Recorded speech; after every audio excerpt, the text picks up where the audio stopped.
आज जो टॉपिक हम डिस्कस करेंगे वो है kinds of bank finances. Kinds of bank finances में सबसे पहले जो हमारा डिस्कशन का पॉइंट होगा वो है रनिंग फाइनेंस या ओवरड्राफ्ट। इसके बारे में आप लोगों ने पहले भी पढ़ा है कि रनिंग फाइनेंस या ओवरड्राफ्ट की जो फैसिलिटी है वो आपको करंट अकाउंट पे मिलती है। करंट अकाउंट पे आप जो आपके बैंक अकाउंट में अमाउंट होती है उससे ज़्यादा विड्रॉ कर सकते हो, इसीलिए इसको ओवरड्राफ्ट का नाम दिया जाता है, ठीक है। और इसको रनिंग फाइनेंस का नाम भी दिया जाता है। तो जो ज़्यादा अमाउंट आप विड्रॉ करते हो दैट इज़ ओवरड्राफ्ट। इसके लिए ये भी हो सकता है कि जो आपका करंट अकाउंट है उसी के अंदर अमाउंट जो है वो ट्रांसफ़र कर दी जाए। ये भी हो सकता है कि आपसे कहा जाए कि आप एक सेपरेट अकाउंट ओपन करें, ठीक है, और अमाउंट जो है वो उस अकाउंट के अंदर ट्रांसफ़र कर दी जाए। तो इट्स अप टू बैंकर कि वो क्या करता है कि आपकी जो एग्जिस्टिंग अकाउंट है उसी के अंदर अमाउंट ट्रांसफ़र करता है, या आपसे ये कहा जाता है कि आप एक सेपरेट अकाउंट इसके लिए जो है वो ओपन करें। इस पे जो रेट ऑफ प्रॉफिट है वो डिफरेंट होता है डिफरेंट बैंक्स का, ठीक है। और जो अमाउंट आपने विड्रॉ की होती है उसके ऊपर जिस तरह से वैसे लोन लिया जाता है बैंक से, आप उसके ऊपर जो है वो इंटरेस्ट पे करते हो, इसी तरह से इसके ऊपर प्रॉफिट पे किया जाता है। प्रॉफिट का जो रेट है वो 15 से 20% तक हो सकता है। ये शॉर्ट टर्म होता है। शॉर्ट टर्म का मतलब क्या है, आपकी शॉर्ट पीरियड या शॉर्ट टर्म से क्या मुराद होता है, अप टू 1 ईयर, ठीक है, मंथ्स के अंदर। ये इसका टाइम पीरियड 1 वीक भी हो सकता है और 3 to 6 मंथ्स भी हो सकता है। It's up to the bank कि वो आपको कितना जो है वो टाइम देता है इस अमाउंट को पे बैक करने में। आपसे कोई सिक्योरिटी भी रिक्वायर की जा सकती है। अमाउंट अगर बड़ी है तो आपसे कोई सिक्योरिटी मांगी जाएगी जिसके अगेंस्ट आपको ये अमाउंट जो है वो इशू की जाएगी।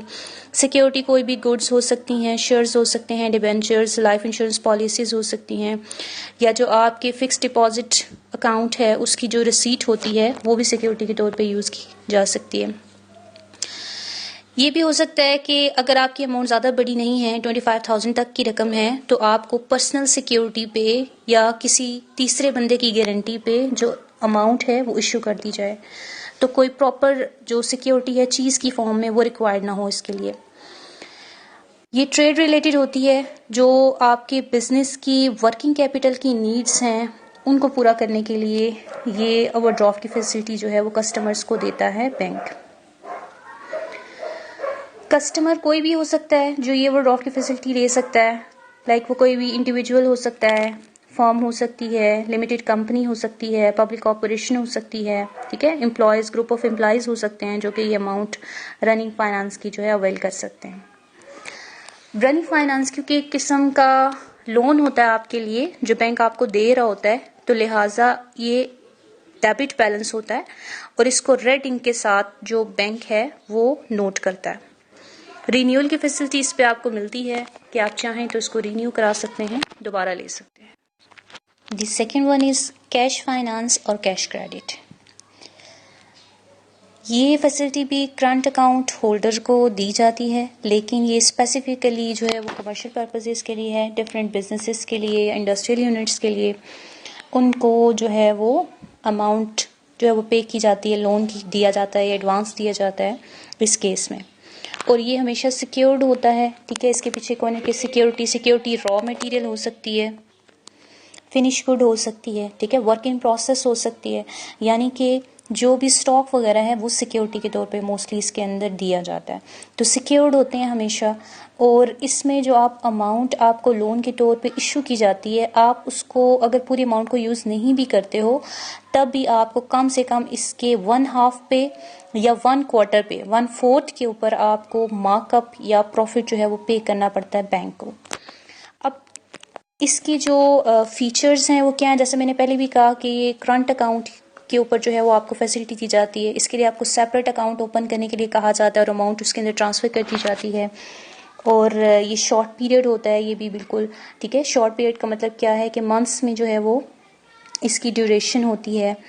और इसमें आपसे जो है वो सिक्योरिटी रिक्वायर की जाती है, ठीक है। सिक्योरिटी लाइक कॉटन अगर आपका रॉ मटेरियल है, ठीक है, yawn, cloth, rice, wheat, sugar, ठीक है, कोई भी रॉ मटेरियल वगैरह या स्टॉक वगैरह जो आपके पास है वो आप सिक्योरिटी के तौर पे देते हो।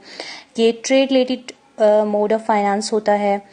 बैंक आपसे जो सिक्योरिटी वगैरह लेता है उसके ऊपर कोई चार्ज क्रिएट कर सकता है। चार्ज क्रिएट कर सकता है किस फॉर्म में, जैसे प्लेज हो सकता है। प्लेज आपको पता है क्या होता है, गिरवी रखवाना, ठीक है। आप अपने एसेट को देते हो एज अ सिक्योरिटी और उसके अगेंस्ट आपको लोन इशू होता है। यहाँ पे इन्होंने एक टर्म यूज किया है हाइपोथिकेशन। हाइपोथिकेशन बेसिकली क्या होता है कि आप चीज फिजिकली बैंक को हैंड ओवर नहीं करते हो, ठीक है, लेकिन ये फर्ज किया हुआ होता है, ज्यूम किया हुआ होता है कि जनाब ये चीज जो है वो एज अ सिक्योरिटी है। जैसे अगर आपकी गाड़ी जो है वो आप एज अ सिक्योरिटी दे रहे हो तो गाड़ी आपके पास ही रहेगी, लेकिन ये अज्यूम किया जाएगा कि ये चीज क्या है, एज अ सिक्योरिटी है। अगर आपने लोन पे बैक ना किया तो आपकी गाड़ी को सेल करके अमाउंट जो है वो रिकवर कर ली जाएगी। तो अगर इस तरह से चीज को एज अ सिक्योरिटी दिया जाए तो उसको क्या कहा जाता है, हाइपोथिकेशन। जबकि प्लेज के केस में आप क्या करते हो, चीज फिजिकली हैंड ओवर कर देते हो बैंक को। इस पर जैसे मैंने पहले कहा, जो प्रॉफिट है वो आपकी जो अमाउंट अगर आपने सारी यूज नहीं की है तो 1/2 पे या 1/4 पोर्शन पे आपको जो प्रॉफिट है वो बैंक को पे करना पड़ता है। रीन्यूअल की फैसिलिटी आपको इसके ऊपर भी होती है। नेक्स्ट टाइप ऑफ फाइनेंस है डिमांड फाइनेंस। अब देखें, जैसे इसका नाम ही शो कर रहा है डिमांड फाइनेंस, यानी ये रीपेबल होता है ऑन डिमांड। जब भी बैंक डिमांड करेगा अमाउंट रीपे करनी होगी। और ज़्यादातर ये जो लोन है वो किससे दिया जाता है, जो मेंबर्स होते हैं मनी मार्केट के, जैसे बिल ब्रोकर्स वगैरह हो गए, ठीक है, डिस्काउंट हाउसेज हो गए, उनको ये लोन्स जो है वो इशू किया जाता है ताकि जब भी डिमांड किया जाए वो पे बैक कर दें। अब क्योंकि ये पेबल ऑन डिमांड होता है, ठीक है, रीपेबल ऑन डिमांड होता है, लिहाजा इस पे जो प्रॉफिट का रेट है वो लो होता है। इसमें भी बिल्कुल similar like cash finance and current account के ऊपर जो हमने पढ़ा था, रनिंग फाइनेंस या ओवरड्राफ्ट, आपको एक अकाउंट खोलने के लिए कहा जाता है और अमाउंट आपकी जो है वो उसके अंदर ट्रांसफर कर दी जाती है। शॉर्ट पीरियड होता है ये भी, जैसे मैंने कहा पेबल ऑन डिमांड होता है, तो किसी भी वक्त बैंक आपसे जो है वो डिमांड बैक कर सकता है। इस पे रेट ऑफ प्रॉफिट लो होता है, आपसे सिक्योरिटी को रिक्वायर कर सकता है बैंक, ठीक है। और इसमें जो नॉर्मली सिक्योरिटीज होती हैं वो क्या होती हैं, गवर्नमेंट के टी बिल्स हो गए, पोस्टल सर्टिफिकेट्स हो गए, ठीक है, या जो दूसरी सिक्योरिटीज जैसे शेयर्स एंड स्टॉक्स वगैरह की हम बात करते हैं वो आप रखवाते हो एज अ सिक्योरिटी। इसमें भी बैंक जो है वो चार्ज क्रिएट करता है आपके एसेट्स के ऊपर, जैसे हमने पहले भी पढ़ा था, प्लेज होती है, प्लेज हो सकता है, हाइपोथिकेशन हो सकती है, ठीक है। इसमें एक टर्म इन्होंने यूज किया है असाइनमेंट। असाइनमेंट क्या होता है, आपके जो रिसीवेबल्स होते हैं आप वो ट्रांसफर कर देते हो बैंक को, ठीक है। जो अमाउंट आपने रिसीव करनी थी, जैसे बिल रिसीवेबल थे, आपने बैंक को दे दिए कि अब अमाउंट कौन रिसीव करेगा, बैंक। या गारंटी भी हो सकती है, ठीक है। तो चार्ज क्रिएट होता है आपके एसेट के ऊपर। ये भी जो है वो बिजनेस की डे टू डे नीड्स को पूरा करने के लिए जो अमाउंट है वो दी जाती है ब्रोकर्स को या डिस्काउंट हाउसेस को, और इसमें जो रीन्यूअल की फैसिलिटी है वो आपको नहीं होती। Next one is term finance. Term finance advance की एक ऐसी टाइप है जिसका time period more than 1 year होता है और ये मीडियम से लॉन्ग टर्म हो सकता है, यानी इसकी ड्यूरेशन 5 ईयर्स या मोर देन 5 ईयर्स तक हो सकती है। और ये बिजनेस की जो फिक्स्ड कैपिटल रिक्वायरमेंट्स हैं उनको पूरा करने के लिए दिया जाता है, जिसमें आप जो है फिक्स्ड एसेट की परचेज हो सकती है, लाइक लैंड, बिल्डिंग, फर्नीचर वगैरह आप परचेज कर रहे हो तो उसके लिए आपको ये लोन इश्यू किया जाता है। इसकी जो रीपेमेंट है वो इंस्टॉलमेंट की सूरत में भी हो सकती है और अब सारी अमाउंट एक दफ़ा भी रीपे कर सकते हो, लेकिन क्योंकि बड़ी अमाउंट होती है लिहाजा इंस्टॉलमेंट में ही रीपे होती है। इस पे जो रेट ऑफ इंटरेस्ट है वो डिफरेंट हो सकता है और डिपेंड करता है टाइम पीरियड ऑफ लोन के ऊपर और अमाउंट ऑफ लोन के ऊपर। जितना ज़्यादा टाइम पीरियड होगा, जितनी बड़ी अमाउंट होगी, रेट ऑफ इंटरेस्ट उतना ही ज़्यादा होगा। और ये हमेशा सिक्योर्ड होते हैं, यानी इनके पीछे सिक्योरिटी एग्जिस्ट करती है और वो सिक्योरिटी शेयर्स हो सकते हैं, गोल्ड हो सकता है, लाइफ पॉलिसीज हो सकती हैं।